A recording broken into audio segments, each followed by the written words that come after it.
Bonsoir, rebonsoir. Xavier Bertrand est notre invité. Bonsoir Xavier Bertrand. Bonsoir. Merci d'être là. Vous revenez avec un livre, Rien n'est jamais écrit, des récits personnels, politiques, projets d'ambition. Est-ce que c'est un livre de candidature?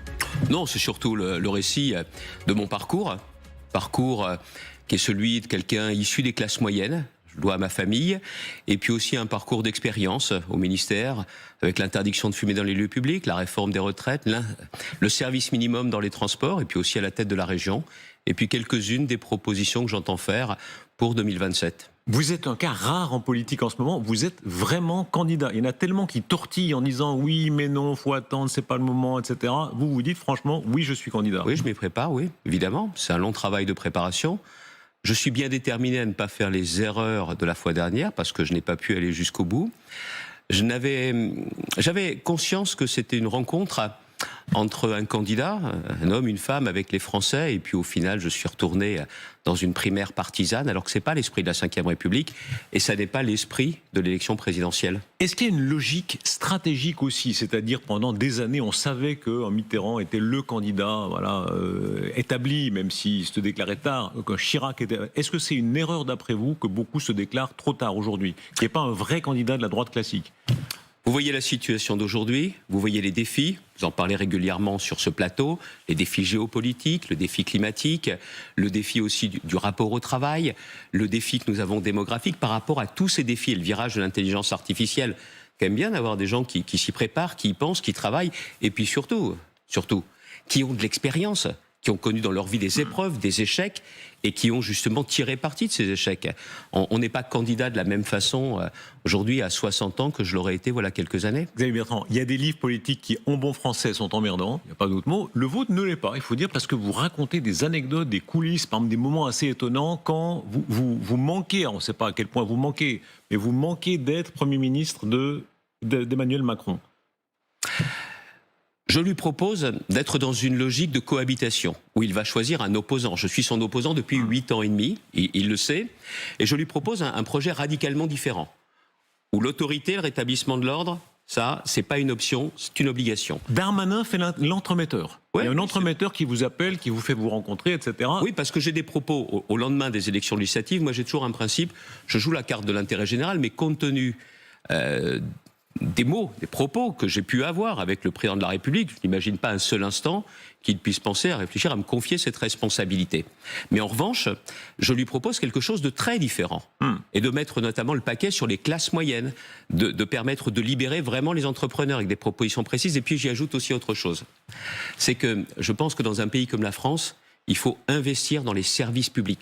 Que celles et ceux notamment qui payent des impôts se disent voilà à quoi ça sert, la santé, l'école, le logement et aussi la culture, ce lien entre les uns et les autres. Et je lui propose un plan d'action en 1 mois, qu'est-ce que l'on peut décider, annoncer, en 3 mois ce qui aura bougé, et en 6 mois ce qui aura changé. Et en mettant notamment l'accent sur des lois, beaucoup sur des décrets qui permettent d'aller très vite, et aussi d'ouvrir la possibilité de consulter les Français par référendum avant, bien évidemment, l'élection présidentielle. Lui, vous tutoie, vous le voyez.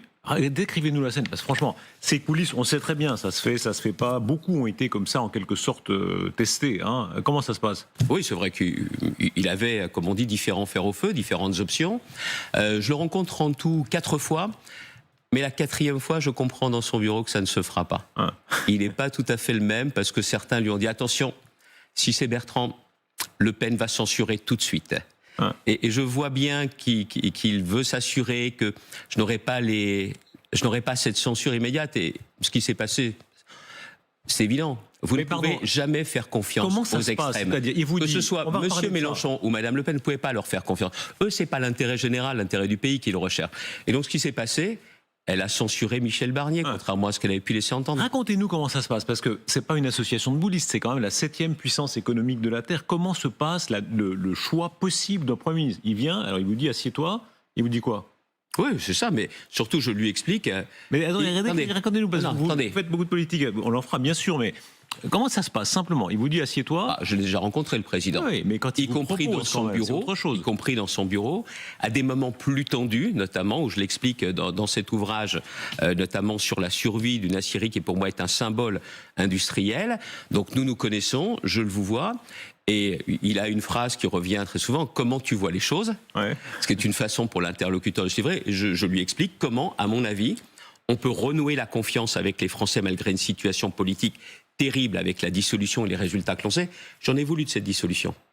Je lui en ai voulu de cette dissolution parce que j'étais intimement convaincu qu'on allait rapprocher l'extrême droite du pouvoir, ce qui pour moi, vu le combat que je mène depuis des années, est quelque chose d'impensable. Xavier Bertrand, le passé est le passé. Aujourd'hui, si d'aventure ce gouvernement sautait, si il essayait encore quelque chose, si après-demain il vous appelait pour vous dire est-ce que tu es d'accord d'être Premier ministre, vous lui répondriez quoi? Je crois qu'il a dit dernièrement encore à ceux qui l'ont interrogé, pourquoi pas Bertrand, il dit ça n'est plus son calendrier. J'ai toujours joué la carte de l'intérêt général, mais le président de la République aujourd'hui cherche à voir des candidats, Matignon ou autres, qui n'aient pas d'autres échéances en tête. J'ai toujours dit, entre l'intérêt général et mon intérêt, je n'ai jamais tergiversé. Mais ce qui est intéressant, c'est pourquoi d'ailleurs Madame Le Pen avait dit, si c'est Bertrand, je censure. Parce qu'elle n'a pas envie qu'à la tête du gouvernement ou qu'à la tête de l'État, je fasse la même chose que ce que j'ai fait dans la région, c'est-à-dire par mes résultats, avec mon équipe, parce que je me bats, j'ai fait reculer le Front National de 16% entre deux. Nous sommes 2 en France à avoir battu le Front National, à avoir battu Madame Le Pen. Emmanuel Macron et moi. Mais entre 2 élections, je les ai fait reculer. Et pourtant, je les combats. Parce que je sais aussi, dans ma région plus que d'autres, parce que le Front National est haut, que beaucoup de nos électeurs sont partis parce qu'ils se sont sentis trahis, abandonnés. Alors pourquoi chez moi, il arrive qu'ils votent pour moi? Parce que je me bats pour eux. Et quand je parle des classes moyennes, c'est un vécu, un ressenti. Je le fais vraiment.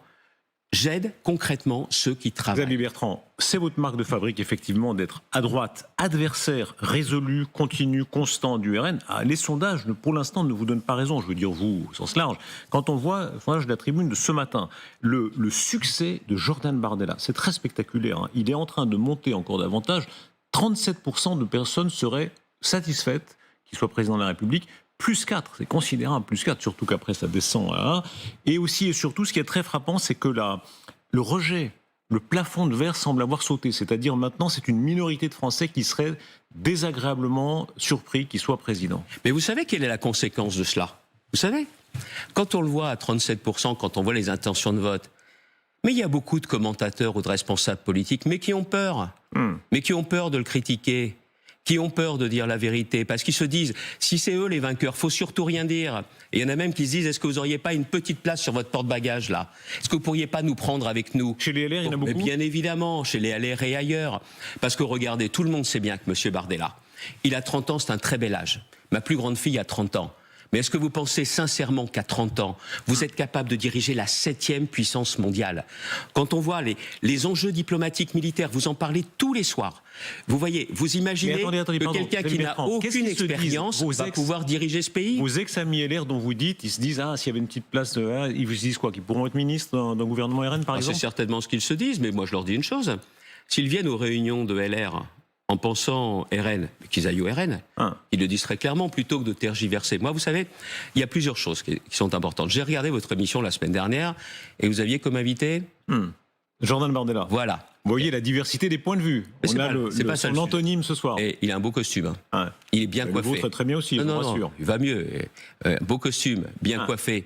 Mais franchement, vous lui confieriez les destinées de la 7e puissance mondiale. Alors aujourd'hui, comme on est très loin, les Français disent, on en a marre de la situation actuelle.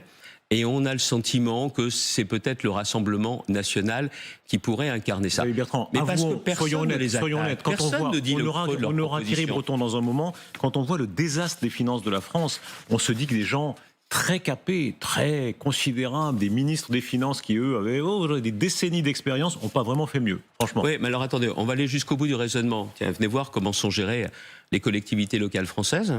Qui les gère? C'est pas le Rassemblement national qui les gère. On n'a pas le droit de faire de déficit. Vous savez comment on gère nos finances?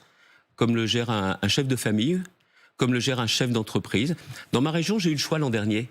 Soit mettre en place le nouvel impôt proposé par le gouvernement, soit de baisser mes dépenses. J'ai fait quoi? J'ai baissé mes dépenses, j'ai refusé d'appliquer le nouvel impôt qui s'appelle versement mobilité. Regardons la suite du sondage, parce que vous y êtes, et c'est tout à votre honneur, parce que vous avez un socle, 15%, voilà. Alors, de toute façon, on est très très loin, évidemment, de très loin. A priori. Mais enfin, voilà, François Hollande, pourquoi 17... vous dites a priori? A priori, parce qu'on ne sait jamais. La vie est faite de surprises. Non, parce que vous avez un sourire. Je connais quand vous avez un sourire. J'ai pas de sourire. Un sourire sur le visage, c'est que vous avez une idée derrière la tête. Il y a aussi autre chose. Quand je vous dis que les extrêmes, LFI et le RN, ne cherche pas l'intérêt du pays. Ce qu'il cherche aujourd'hui, c'est ce qu'il n'y ait pas de budget. Il cherche à faire tomber M. Lecornu pour que s'entraîne une dissolution et qu'aussitôt après cette dissolution, il y ait une démission, un départ du président de la République. Je vous l'ai dit, je suis un opposant d'Emmanuel Macron. Je ne souhaite pas que le président de la République soit contraint à démissionner. Notre pays a besoin de stabilité et le sujet n'est pas Emmanuel Macron lui-même, c'est le chef de l'État, clé de voûte des institutions. On ne joue pas à fragiliser des institutions dont on a la chance aujourd'hui qu'elles ne soient pas en carton-pâte. Merci au général de Gaulle et à Michel Debré d'avoir prévu des institutions qui étaient solides, car grâce à cela, nous aurons un budget à la fin de l'année. De ce point de vue-là, c'est une erreur ce qu'a fait Édouard Philippe de parler de présidentielle anticipée? Une faute? Une faute morale? Oui. Attendez, un ancien Premier ministre qui demande au président de la République de partir, c'est-à-dire de miner les institutions? Non mais il faut être sérieux. Et puis il faut aussi de la cohérence. C'est quand on veut exercer la responsabilité suprême, on ne joue pas avec les institutions.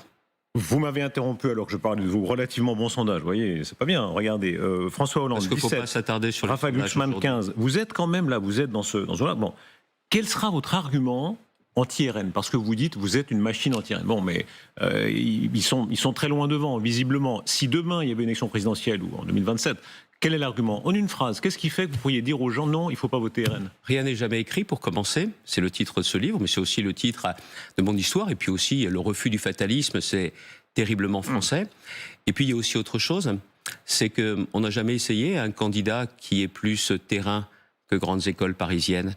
On n'a jamais eu un candidat qui était un entrepreneur avec une mentalité d'entrepreneur, c'est-à-dire qu'il y a une obligation de résultat. Et puis il y a une grande différence. Je pense que les Français ont bien conscience qu'on ne peut pas avoir d'un côté M. Mélenchon, de l'autre côté Mme Le Pen, M. Bardella, qui clivent en permanence et qui cherchent des boucs émissaires. Disons les choses clairement. Pour le RN, quoi qu'on dise, quoi qu'on fasse, les problèmes de la France, ce sont les immigrés et ce sont nos compatriotes musulmans. Pour M. Mélenchon, ce sont les riches. Les pauvres en France le seraient à cause des riches. Vous ne pouvez pas avoir des forces politiques qui créent une telle violence et qui cherchent des bouquets. Moi, je veux rassembler, unir et diviser. Quel est le problème du RN pour finir là-dessus? Est-ce que pour vous, c'est un problème de, disons, entre guillemets, moral, comme une certaine droite l'a pensé ou dit pendant très longtemps, ou est-ce que c'est un problème technique, par exemple, d'incompétence économique? C'est pas seulement ça. Mais on parle de la culture. Pour eux, la culture, ça rime avec censure, et je peux en faire la démonstration régulièrement chez moi, dans ma région. Mais il n'y a pas que cela. Le fait en politique, M. Rochebin, de chercher en permanence des responsables. Mais attendez, c'est pas comme ça qu'on fait de la politique. On ne fait jamais l'unanimité en politique. Ça veut dire quoi? S'ils étaient au pouvoir, d'après vous, ils seraient dangereux pour, disons, l'esprit démocratique? Ah ben tout simplement pour la conception qui est la mienne de ce qu'est la politique et de ce qu'est la République. Elle est où la fraternité dans l'attitude de M. Mélenchon ou dans l'attitude de Mme Le Pen et de M. Bardella? Elle est où l'égalité des droits? Elle serait même où l'équité? Non mais vous voyez, c'est la conception que l'on a. Est-ce que l'on cherche à cliver pour espérer arriver au pouvoir, ou est-ce qu'on cherche à rassembler? Mais attention, rassembler à la fois pour redonner un peu confiance, je dis bien un peu confiance pour commencer, et redonner de l'espoir. Ça veut dire aussi de la fermeté. Moi, j'ai pas besoin d'aller faire mes courses au supermarché des extrêmes pour savoir ce que l'on doit faire. Quand on a réussi avec Bernard Cazeneuve et Natacha Bouchard, la maire de Calais, à obtenir l'évacuation de la jungle de Calais, c'était mon idée. C'est une idée qu'avait critiquée à l'époque Mme Le Pen. Et on a réussi. Est-ce qu'il y a eu beaucoup d'hypocrisie contre le fameux levier anti-RN quand, alors là on remonte un peu, mais on voit que ça s'est renouvelé élection après élection, tous ces gens qui ont été élus en disant « Ah, moi je suis le rempart contre le RN » sans beaucoup y croire eux-mêmes.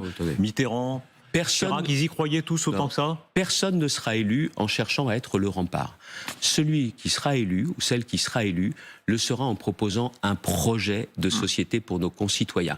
Et je le dis, vous l'avez indiqué vous-même, ce projet, il sera prioritairement pour les classes moyennes. Parce que ces classes moyennes, aujourd'hui, le trait commun, en travaillant, vous n'arrivez pas à vous en sortir. Et surtout, le pire, vous avez la certitude que vos enfants vivront moins bien que vous. C'est insupportable. Et donc, je l'indique, la priorité pour moi, ce que je fais dans ma région, ça sera d'agir Xavier Bertrand, pour ces classes encore moyennes. faut-il que ces classes moyennes soient avec vous quand on regarde l'état des LR. C'était quand même un grand parti de ce qu'on appelait un peu facilement naguère la bourgeoisie. La bourgeoisie, la petite bourgeoisie, la grande, la moyenne. Pas seulement. Non, la vraie vocation oui. de LR, de l'UMP, c'était un mouvement populaire. Et un populaire, aussi, mais bourgeoisie, ça veut ça dire peut être quoi? large. Non. Ouais. Populaire, ça veut dire tout le monde. Les gens qui vont pas bien jusqu'aux gens qui vont bien. Ceux qui habitent au cœur des métropoles. Lyon, Lille, mais aussi au cœur de la ruralité. Qu'est-ce qu'il en reste, quand on reprend le sondage de tout à l'heure, où on voit que même sur Retailleau, qui théoriquement, qui est le patron chez eux, 21%, c'est pas désagréable, mais enfin, on est très loin évidemment. Alors si on prend les sondages du parti, c'est encore pire. Parti divisé en deux, hein. Retailleau, Wauquiez, qui préférez-vous? J'ai fait campagne pour que Bruno Retailleau soit élu. Maintenant, l'un comme l'autre, j'aimerais les entendre dire une chose. C'est qu'au moment des élections, ni LFI, ni RN. J'entends souvent chez LR, ni LFI, ni LFI. Ça pose pas de problème. Mais j'aimerais les entendre dire, pas seulement comme moi, ni LFI, ni RN. Ça veut dire que nous soyons à nouveau une vraie force politique de rassemblement, populaire, mais que derrière, on n'aille pas regarder avec qui on pourrait un jour s'allier. C'est un champ de ruines, pour l'instant, disons les choses, c'est un champ de ruines. L'électeur LR, aujourd'hui, ne comprend pas la position. On n'avait pas de problème quand Bruno Retailleau était au gouvernement pour dire on soutient le gouvernement, on en fait partie. Et heureusement d'ailleurs qu'il y a des ministres comme Annie Genevard qui, sur des dossiers agricoles, se bat. Et d'ailleurs, je l'indique, le Mercosur, il ne faut pas que la France le ratifie. Je demande aujourd'hui au gouvernement, à l'exécutif, de ne pas ratifier ce traité. Et surtout, que l'on aille se chercher des alliés en Europe pour qu'il y ait une minorité de blocage. On le doit à nos agriculteurs, mais on le doit aussi à la conception qui est la nôtre de la sécurité alimentaire. C'est pour ça que je me bats. Alors, vous donnez cet exemple. Est-ce qu'il est préférable que DLR soit dedans en pouvant peser, comme vous l'indiquez, ou bien qu'il soit dehors, votre avis à vous? Qu'il soit dedans, mais en se faisant entendre et en se battant. Pourquoi j'insiste sur ce mot battre? Donc, en ce sens-là, vous n'êtes pas d'accord, vous n'êtes plus d'accord avec Bruno Retailleau? Écoutez, aujourd'hui, à partir du moment où on a la possibilité de se faire entendre et de se battre dans différents départements ministériels, oui, ça vaut la peine. Ça vaut la peine. Ça veut dire quoi, si pour être clair, parce que l'autre jour, Bruno Retailleau était notre invité, il disait on est plutôt opposant. Le plutôt est un peu étrange, parce qu'on est opposant, on n'est pas opposant, on est dedans, dehors. C'est vrai que si vous êtes électeur LR... Vous avez tout dit, vous êtes électeur LR aujourd'hui, quand vous écoutez le résumé que vous faites, et ce résumé est hélas assez fidèle, on ne peut plus rien comprendre. Et vous, alors, vous êtes opposant ou pas opposant? En fonction de quoi? Notamment sur la sécurité, je préfère de la fermeté, très clairement.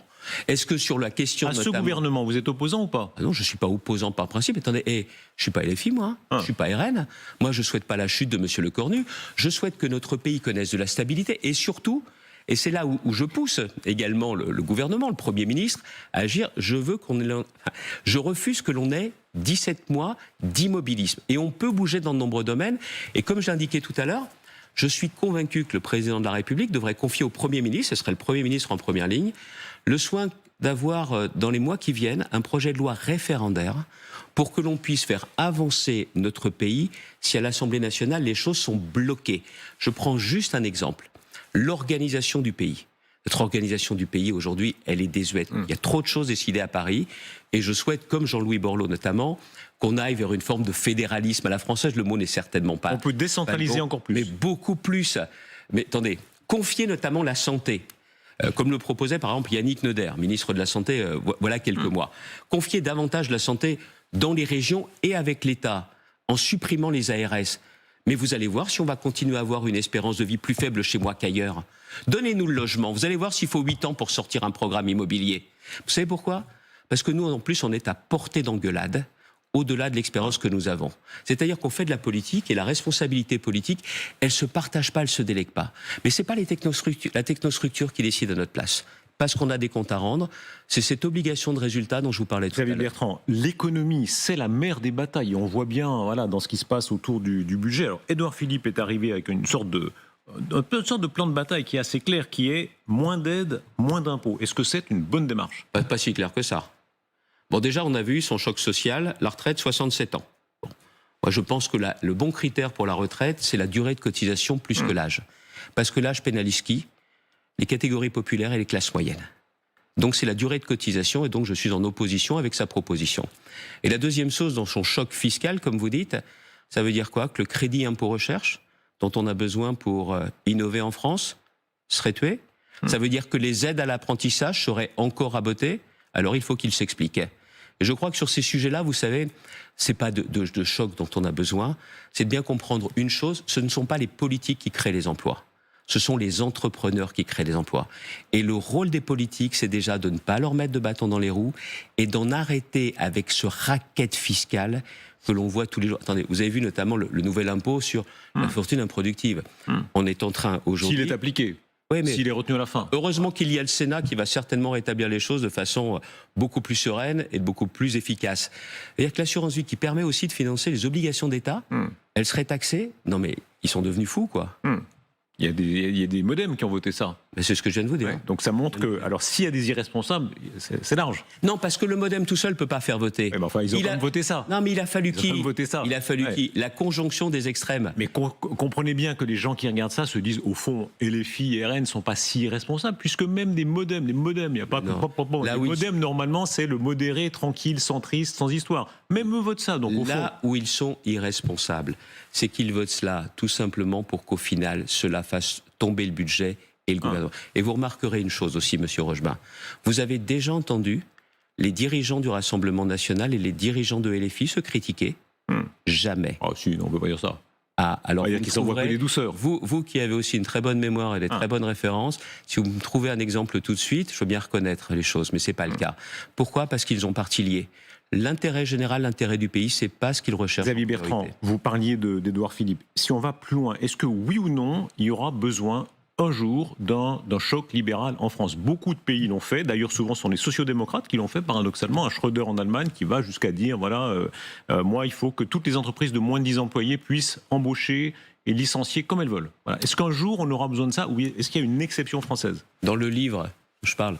Je suis entrepreneur. Je l'ai été pendant des années, et j'ai toujours cette mentalité d'entrepreneur. Clairement, oui. Vous avez eu, au début du premier quinquennat d'Emmanuel Macron, à la fois un choc fiscal, avec notamment la flat tax qui a été mise en place. Il y a eu les ordonnances Macron. Il y a un point sur lequel il faut aller jusqu'au bout. C'est casser la chape de plomb bureaucratique. Dans ma région, j'ai plus d'implantation que d'autres territoires. Pourquoi? Parce qu'on a réussi à mettre en place un vrai tapis rouge pour les entrepreneurs. Je vous l'ai dit, si vous estimez que ce sont bel et bien les entreprises qui créent des emplois, les entrepreneurs, et pas les politiques, nous changeons radicalement les choses. Oui, plus de liberté, évidemment, mais c'est pas un ancien entrepreneur qui peut vous dire le contraire. C'est vrai qu'on a rarement ou jamais essayé des entrepreneurs à la tête d'une grande collectivité ou d'un pays. Est-ce que vous espérez que ce gouvernement dure le plus possible? Sur notre plateau, il y a quelques jours, monsieur le ministre Lescure disait, voilà, il y a une pesée d'intérêts et au fond, la retraite, la suspension des retraites a un coût de crédibilité, etc. Mais c'est mieux ça que le désordre. Est-ce que vous le pensez aussi? Attendez, déjà qu'on ait un gouvernement stable et que les Français puissent avoir la visibilité nécessaire, oui. Il n'y a que les extrêmes qui souhaitent la chute. Voilà. Donc clairement, la réponse est oui. Ça pas veut pour dire... faire n'importe quoi et pas pour être immobile. Et là, vous voyez, moi, je ne suis pas de ceux qui vous disent pour 2027, j'ai de très bonnes idées. Non, non. Si les Français souffrent, si notre pays est dans la difficulté, toutes mes propositions, je les fais maintenant et je n'attendrai pas 2027. Xavier Bertrand, allez, un petit exercice. On l'a fait la semaine passée, puisque vous compariez à Jordan Bardella. Hein, il faut toujours être... Je ne me compare pas à Jordan Bardella. Si, c'est ce que vous faisiez tout à l'heure, sauf erreur. Exercice de tolérance républicaine. Hein. Quand on regarde ses adversaires, c'est toujours intéressant. Hein. D'après vous, le plus intelligent, quel est-il? Entre les adversaires, je les combats, les adversaires. Ah, mais il y en a, vous avez le droit d'avoir un avis. Ah non, non. Le plus intelligent, c'est lequel? Non, mais attendez, vous me parlez des adversaires. Vous avez des adversaires, vous avez dit au moins LFI, RN. Ah oui, mais ça, je les combats. Oui, alors, Donc, le je plus n'ai pas. intelligent d'entre eux. Ah non, c'est non, qui? Il y en a pas. je n'ai aucune idée en la matière. Le hein. plus éloquent? Madame Le Pen, on le voit bien, à la différence, c'est qu'avec les épreuves qu'elle a connues, les échecs qu'elle a connus au présidentiel, on voit notamment que sur ses dossiers et dans ses prises de parole, elle les ressent, elle les a travaillées. Alors que M. Bardella, il répète, c'est pas la même chose. Je vous ai senti presque attendri sur Mme Le Pen. Non. Dans plusieurs déclarations Non, récentes, je la combats. vous savez que vous voulez les diviser l'un et l'autre, mais dans plusieurs Ils n'ont déclarations pas besoin de récentes... moi, vous savez. Les Le Pen, c'est une dynastie, et vous croyez que les Le Pen vont transmettre le flambeau comme ça à Jordan Bardella, qui la soutient comme la corde soutient le pendu? Non, ils n'ont pas besoin de moi, vous savez. Le plus habile? François Hollande a souvent été habile. Ah. Et il y a quelqu'un qui n'est pas un adversaire politique à qui je reconnais de l'habileté, c'est le Premier ministre. Mais avec juste un point, il faut faire attention, on est en des moments où on côtoie le tragique. Vous avez parlé tout à l'heure de l'actualité terroriste et autres, où c'est pas seulement l'habileté qui doit guider les pas. la gravité aussi. Et le plus sympathique? Dans mes adversaires ou dans les proches? Adversaire. Écoute, non, un classe politique les plus sympas. Moi, j'ai une tombe. Il y a quelqu'un qui n'est certainement pas un adversaire que j'aime beaucoup. C'était un partenaire politique, c'est devenu un ami, c'est Hervé Marseille. Que vous devriez d'ailleurs jeune sénateur. inviter. Ouais, c'est un jeune sénateur. Il est très très fin, il a beaucoup d'humour. On le Et réinvitera. c'est quelqu'un dont je peux vous dire qu'il est plus que sympathique.